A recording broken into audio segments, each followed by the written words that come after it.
আমাকে যেদিন সরকারের বিশেষ বিভাগ গ্রেফতার করেছিল, আমি 10টা থেকে বুঝতে পারছিলাম যে আমি আজকে ইনশাল্লাহ গ্রেফতার হব। কিন্তু আমাকে তো গ্রেফতার করেছে রাতের 1:45টার সময়। এখন আপনারা সঙ্গত কারণেই প্রশ্ন করতে পারেন যে 3.5 ঘন্টা সময় পেয়েও আপনি কি কিছু করলেন না? না, আমি করিনি। আপনাদের স্মরণ থাকার কথা, 10 তারিখ ডিসেম্বর মাসের আমরা যুগপৎ কর্মসূচি ঘোষণা করেছিলাম একটা ভার্চুয়াল কনফারেন্সের মাধ্যমে। এরপর থেকেই তারা আমার প্রতি আন্তরিক হয় এবং আমাকে তাদের জালের ভিতরে ঢুকায়। 2 রাত পাহারা দেওয়ার পরে 3য় রাতে তারা আমাকে গ্রেফতার করে। তারা যখন বাসায় গেল, গিয়ে বেল চাপলো, তখন আমি দরজা খুলে দিলাম। সালাম করে দেখার পরে বললাম যে বিনা দাওয়াতে বিপুল সংখ্যক মেহমান চলে আসছে। আমি বললাম যে এত মেহমান তো ধারণ করার ক্ষমতা এই বাসার নেই, আপনারা কয়েকজন ভিতরে বসেন আর বাকিরা মেহরবানি করে রাস্তায় চলে যান, বিল্ডিং এর ভিতরে থাকবেন না।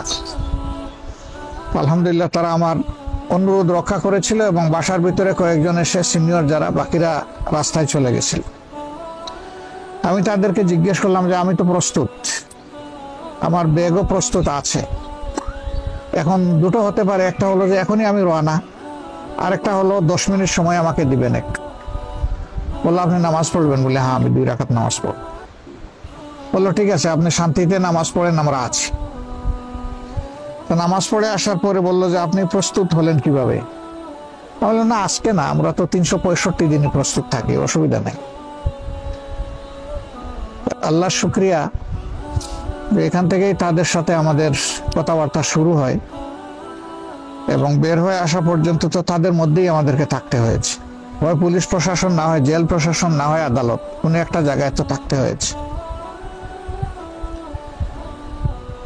তারা একটু বিস্মিত হয়েছিল এই কথা শুনে যে আমরা 365 দিন রেডি থাকি। তো বললো যে কেন আপনারা 365 দিন রেডি থাকেন? আমি বললাম যে আপনারা তো আসেন, আমাদের প্রতি আপনাদের আন্তরিকতার কারণে তো আপনারা খোঁজখবর নেন মাঝে মধ্যে, এই জন্যই রেডি থাকেন। তো হাসে। 3.5 ঘন্টা সময় পেয়ে আমি সরিনি কেন, বা সরার চেষ্টা করিনি কেন?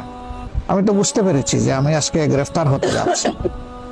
আমি সরিনি এই কারণে যে কনফারেন্সের পরেই দায়িত্বশীলরা অনেকে আমাকে পরামর্শ দিয়েছিলেন যে আপনি একটু স্থান বদল করে থাকবেন কিনা। আমি বলছি না, আমি না, তবে আমার পাশে ডাইনে বাবু যারা ছিলেন তাদের সতর্ক হওয়া উচিত এবং তাদের স্থান বদল করে থাকাটাই উচিত।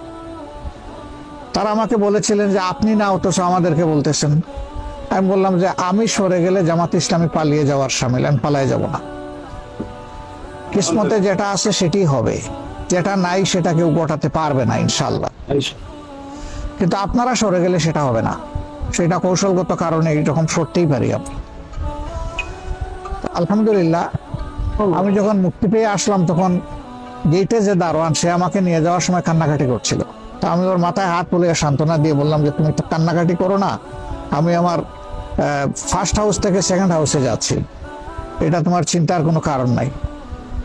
ফিরে আসার পরে বলে স্যার আমি কত বড় অপরাধ করলাম, আমি তো টের পাইছি, ওরা তো 9:30 থেকে এইভাবে এখানে যাওয়া আসা করছে, আমরা সন্দেহ করছিলাম এবং আমরা আপনার ব্যাপারেই সন্দেহ করছিলাম যে হয়তো আপনাকেই নিয়ে যাবে আজকে। কেন আমি যে আপনাকে একটু সতর্ক করলাম না? আমি বললাম যে তুমি সতর্ক করলেও তো বাবা আমি সরতাম না। পরে আর কোনো ব্যাখ্যা দেই নাই যে কেন সরতাম না। তো আলহামদুলিল্লাহ, আল্লাহ রাব্বুল আলামিন আমাদেরকে আজীবন যেন এই প্রশান্তি বা তসল্লির নিয়ামত দিয়ে রাখেন। আমরা উদ্বিগ্ন হয়ে কিছু বাড়াইতেও পারবো না, কিছু কমাইতেও পারবো না, বরঞ্চ নিজের উপরে একটু জুলুম করবো, এর বেশি কিছু হবে না।